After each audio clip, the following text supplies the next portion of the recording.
Painted a picture with beautiful hues. All of the colors I saw in you. Born from imagination, a strange fascination, turning grey skies into blue.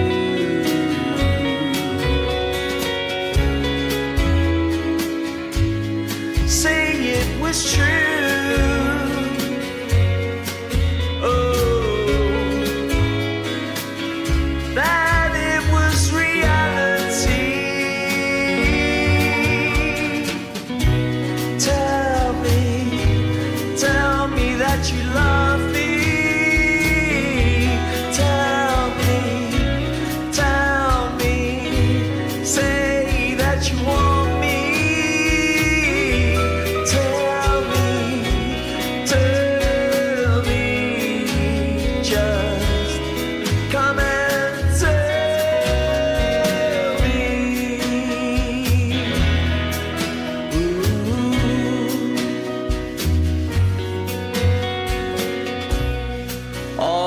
Pathways that are in my head, there's no straight lines, only bends.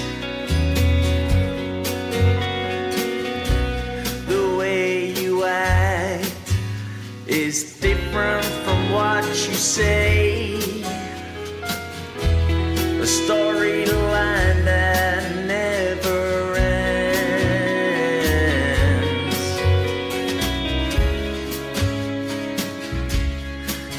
it was true.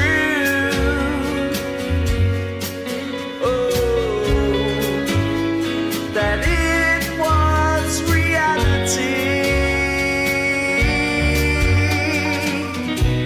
Tell me that you love me. Tell me, say that you want me.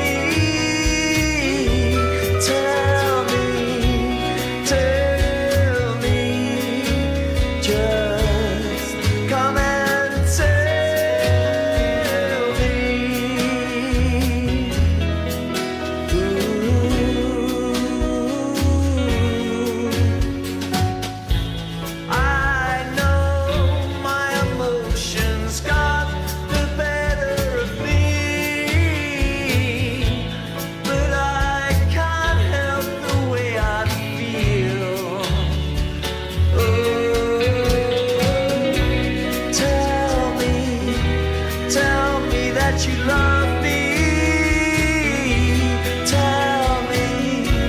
Tell me, say that you want me. Tell me,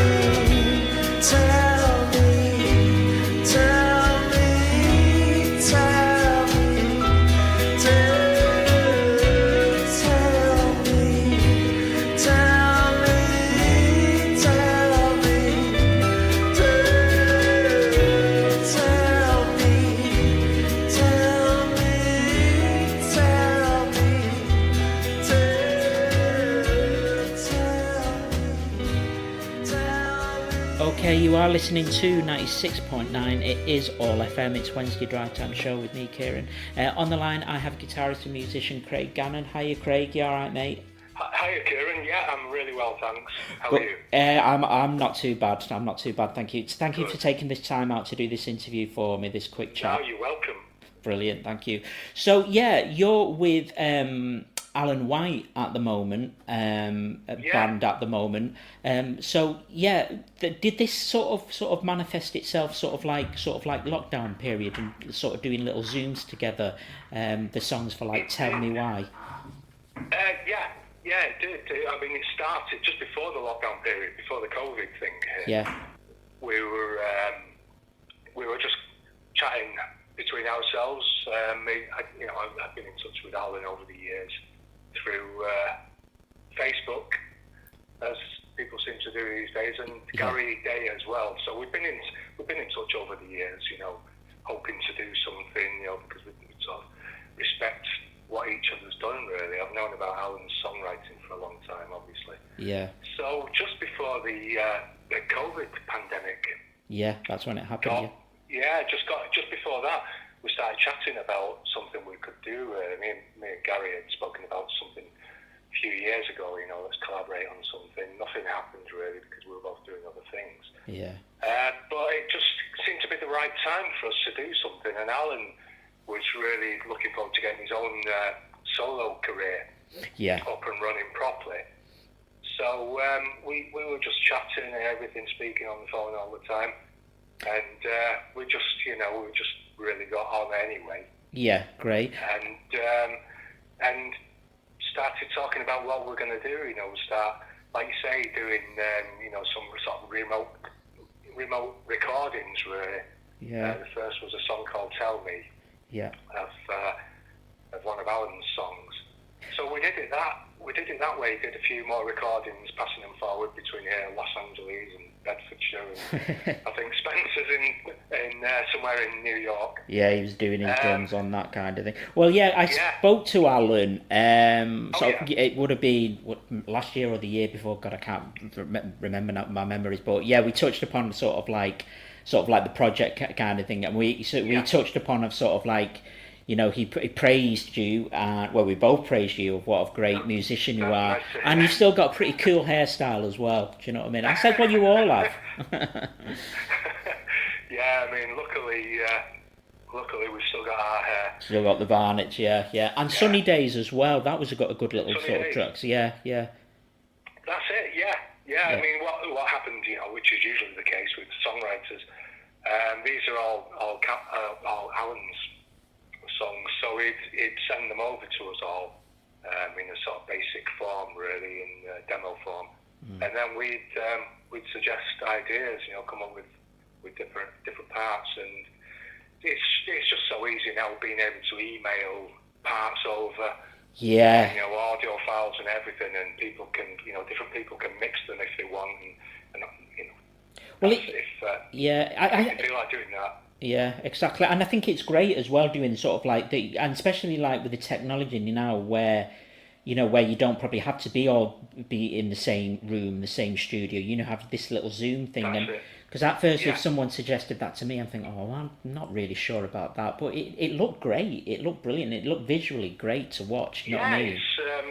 Alan's got some people over there that are editing videos who know what they're doing. Know what they're doing, really. Yeah.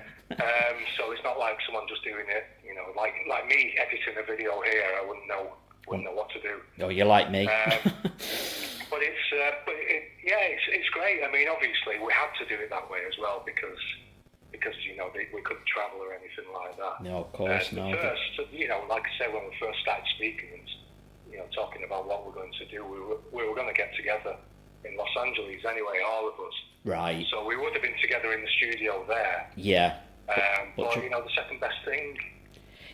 Happened for a reason. This way, remotely, and we're still doing it all the time now, up until now. Yeah. And we're all actually rehearsing for these gigs that are coming up separately. Yeah. So we are a band.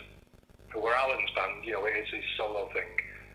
But we're a band. But we're in different parts of the world up until weekend when we all get together. And was this a bit of a sort of like a first for you, sort of coming back to picking up the guitar and being in sort of like the band mentality kind of, because you've been doing sort of like making music for sort of like TV programs, haven't you?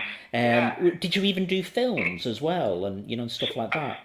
Yeah, I've done that. I mean, I did a film. I've done 2 films this year. Wow. I mean, they're not Hollywood. No. Blockbuster films or anything like that. They're just independent British films. But it's I love doing it because it's writing to picture, and it doesn't mean, it means that I'm not just writing pop songs, which I do anyway. I write pretty much everything, but I can write what I want to write and what I think works for the film. But yeah, speaking about the band mentality type thing, it is.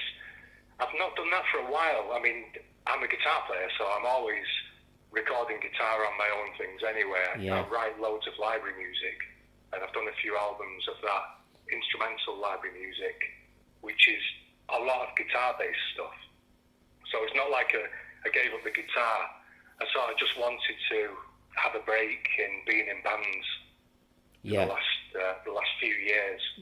And just concentrate again on my film and TV music. How did that sort of manifest itself with that? Did someone sort of like talk to you about, or did you just sort of like, was it always sort of like in the back of your head to sort of do this for like... The media side to music. Yeah, it was just something I've always wanted to do since being involved in music really professionally, because I mean, I think I've said it before, but growing up and learning the guitar, playing the guitar to records and everything, that was, obviously where my career headed since 1983. Yeah. But at the same time, I'd always been a big fan of film music. Right. And, I'd loved guitar players. Guitar players were heroes of mine. But at the same time, I used to love film composers as well. I didn't always know who they were, the names, but growing up in the 70s, I'd be watching things like The Persuaders or some films, and I'd always look who the composers were if the music stood out to me, and the same names were coming up a lot of the time. Right. Okay. John Barry and Jerry Goldsmith and Lalo Schifrin. So I loved film music as well. Yeah. And like I say, I joined After Camera in 1983. So since then, I've been a professional guitar player. But I always thought, as I get older, I'd love to get into writing for films and stuff like that. And you think, it's one of those things. You think, oh yeah, when I get older, guitar playing starts winding down and everything, I'll just put dip the into that, and then I'll start doing some Hollywood films.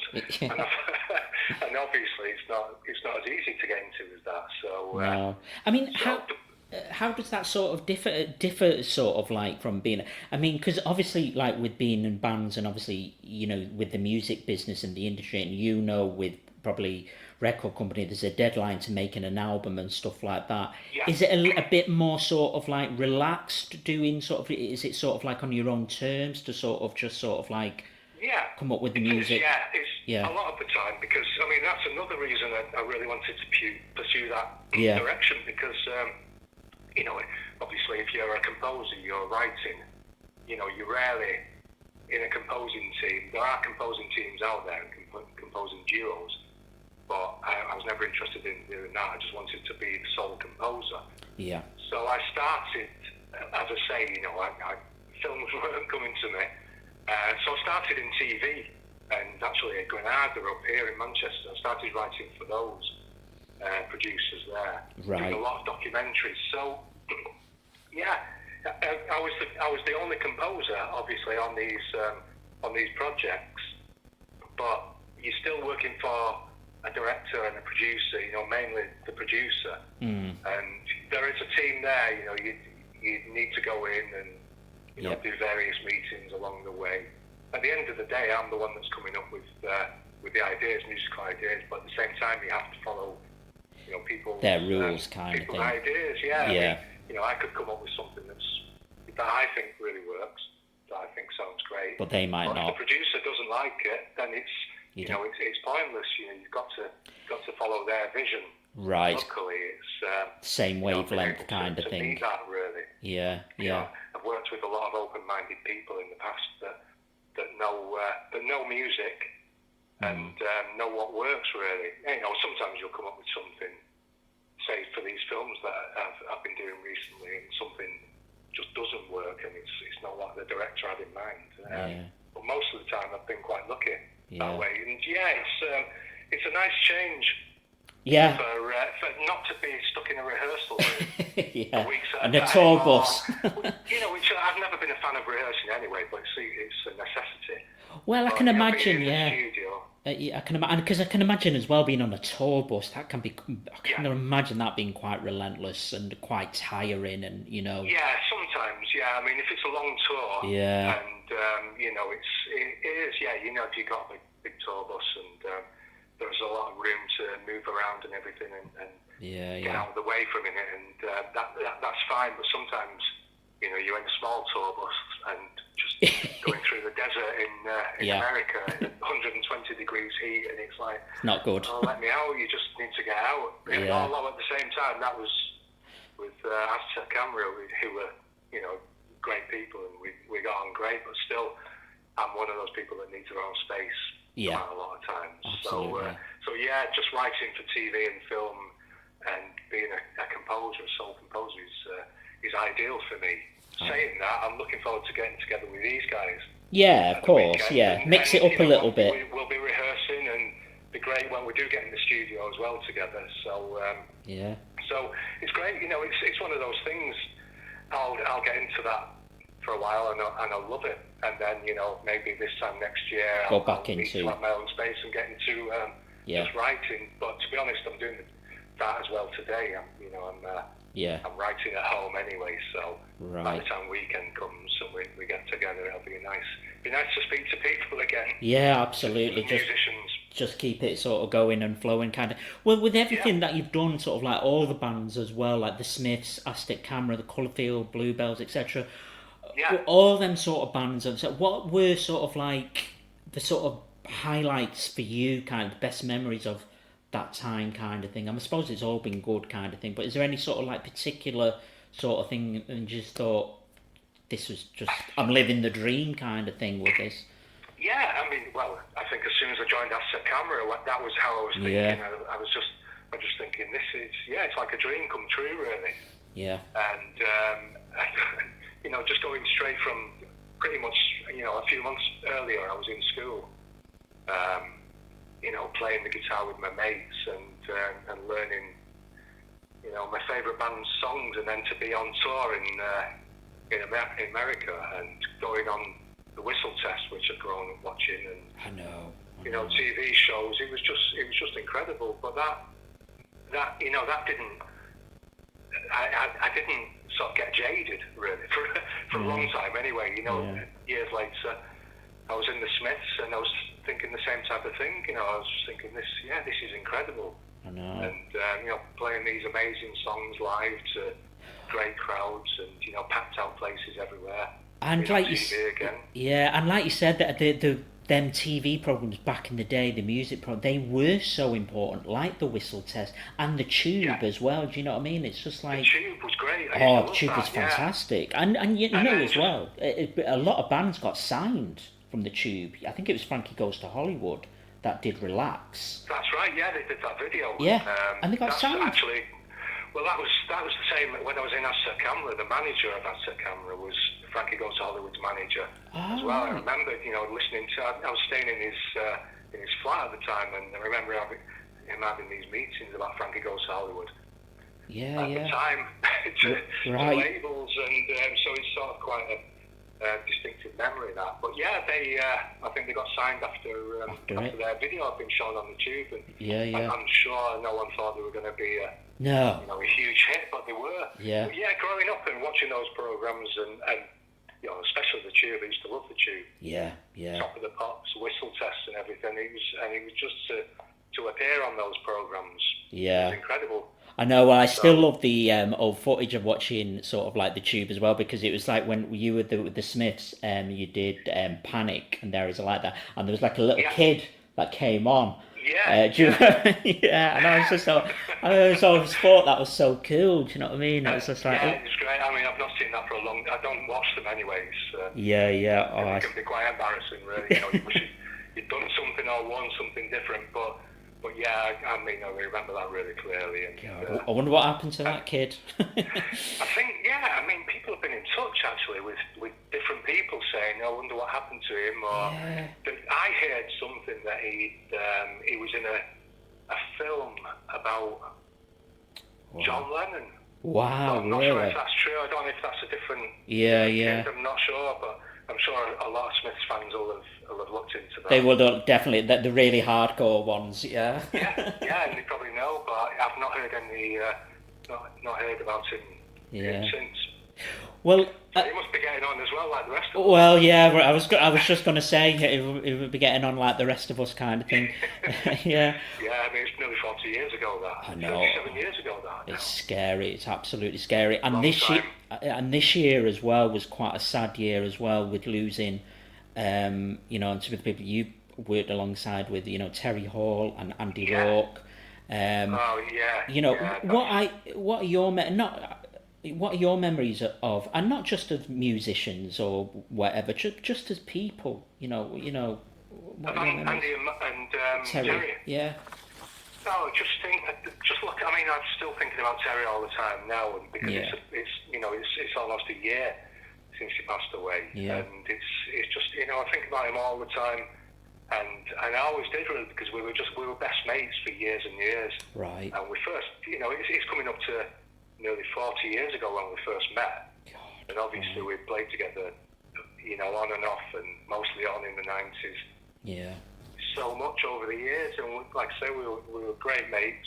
Mm-hmm. We'd spent loads of time with each other, and he was just a great guy. We'd have occasional fallouts about music tastes or which direction some songs should go in. Not fallouts, but sort of creative differences, which is natural, isn't it? Natural, yeah. When you're both passionate about things, and it was my mate, and to write together with your mate as well is an incredible thing, and then to have records released that you've both written and worked on. Yeah.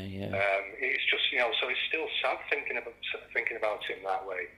And, I'm sure I'll always miss him. Yeah, it is. Obviously, with Andy passing as well. I know.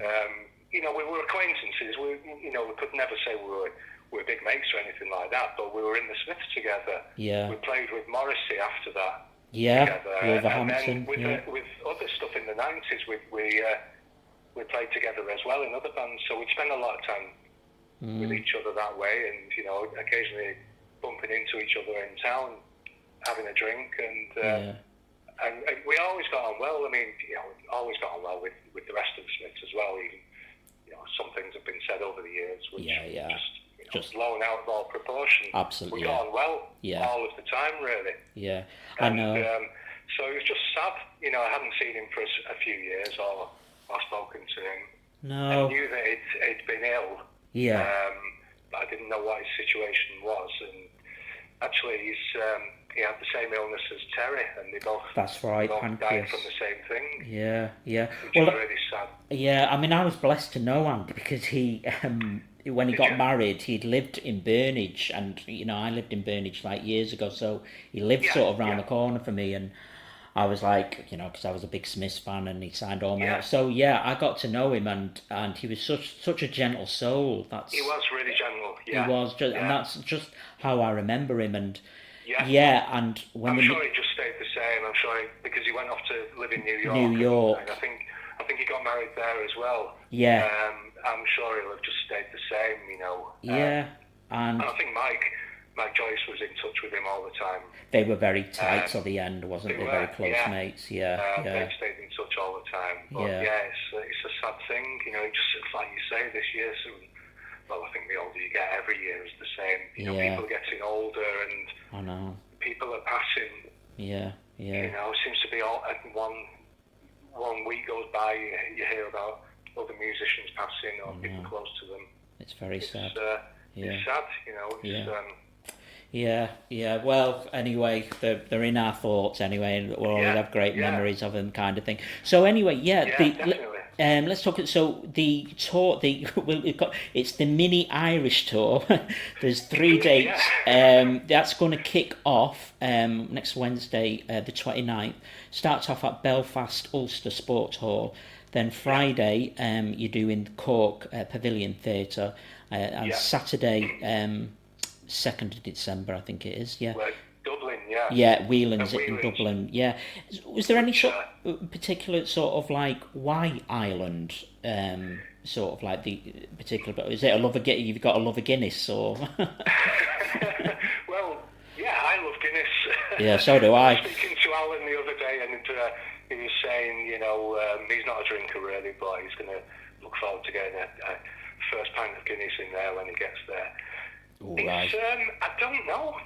Just know. happened, yeah. It's one of those things. I've not asked Alan why he decided he wanted to do Ireland first. Yeah. I think what we've all been thinking really is we've been talking about getting gigs in. The first gigs would be things like playing. Maybe the 100th Club in London and maybe Deaf Institute in Manchester, somewhere in Glasgow, Liverpool, things like that. Obviously, none of those have come off just yet. Do you think they might happen sort of next year? Kind of look into it if you've got, that's what we're all hoping. Yeah. Okay. Right. Obviously the situation at the moment is an independent thing, independently funded. Yes. So yes. Alan's, really digging in there and doing great that way. So all the time, we're in touch with our previous contacts who we made over the years. Yeah. So we'll try and make it happen. But ideally it'd be great to do gigs over here, and then we're talking about doing California. Oh wow! Next year. Yeah. So hopefully that'll come off as well. It's so hard to predict really. Yeah. Well, if it comes it's to not like Alan's signed to a label or anything yet either, so it's just makes it harder that way. Yeah, sure. But it's self-funded. It just sort of makes it more exciting really that it's going to be these three just that we can concentrate on at the moment, and we're all just so excited about doing them. Yeah, absolutely. You'll have a ball. You'll absolutely ball, and great. The Irish are so welcoming and they're the great gig goers. So exactly. I'm sure it's going to be great. Well, listen, you have a great gig. Any plans? What are your plans for Christmas Day? And are you doing anything? Christmas Day? Yeah, which is not long now. Well, that's it. It's coming up. I think it's just going to be, as the last few years have been, it's going to be a quiet Christmas. My parents are getting elderly, so I think it's going to be a little bit of a visit, but it's going to be me, my girlfriend, and our new addition to the family, a cat. Oh, the cat! Oh, the lovely cat! Oh, well, they're a lot of responsibility. Them cats, I tell you. God, yeah. Well, we never had kids, but it's like we've got one now. He's adopted us, so yeah. He's here 23 and a half hours a day, so it's going to be the three of us on Christmas Day. Lovely. And like I say, just quick visits to our parents really. Check everything's okay. Take them Christmas dinner around. Yeah. And just enjoy it. Maybe still be on the Guinness. Oh, absolutely, By that time. Absolutely. Well, listen, Craig, you have a great tour. Like I said, it kicks off on the 29th. There's 3 dates you do in Cork, Belfast and Dublin as well. So have a great gig. Have a great Christmas. Very much, Kieran. And this is going to be probably my last year in broadcasting. So, and I've always... Yeah, well... It's always... Good luck with it. I hope it goes well. Thank you. And, Thank you. Are you retiring? Well, I just want to go into sort of different avenues. It'd be sort of like within music, but I'm not quite sure what at the moment. But the 6 years that I've been doing it, I've been very blessed, to get to interview some of my idols and Deacon Blue and Happy Mondays, and I've been a fan of you, Craig, with your music and stuff like that. So that's nice to hear. Thanks very much. No, thank you for doing this. It means a lot to me. You're welcome. It's a pleasure. It's really nice to speak to you. Oh, thanks, Craig. All right, mate. Well, okay. Thanks, Kieran, and take care. Have a great Christmas. And you, mate. Take care. God bless. Bye-bye. Bye. Bye.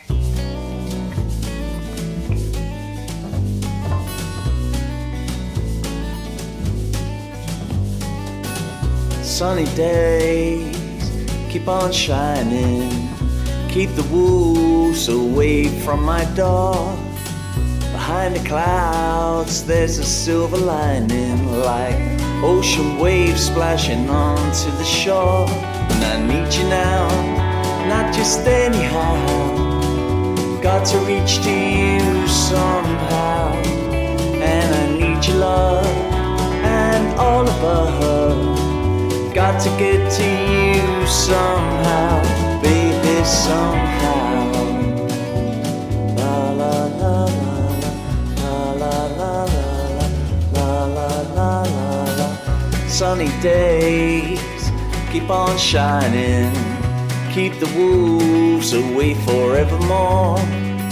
The sun's rays, they are blinding, creating shadows onto my wall. And I need you now, not just anyhow. Got to reach to you somehow, and I need your love and all above. Got to get to you somehow, baby, somehow. Ooh, baby, somehow.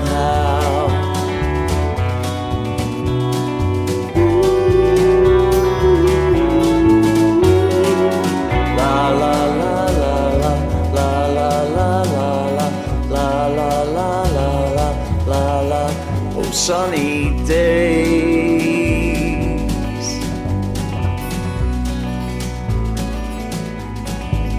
oh sunny days, keep on shining. La la la la.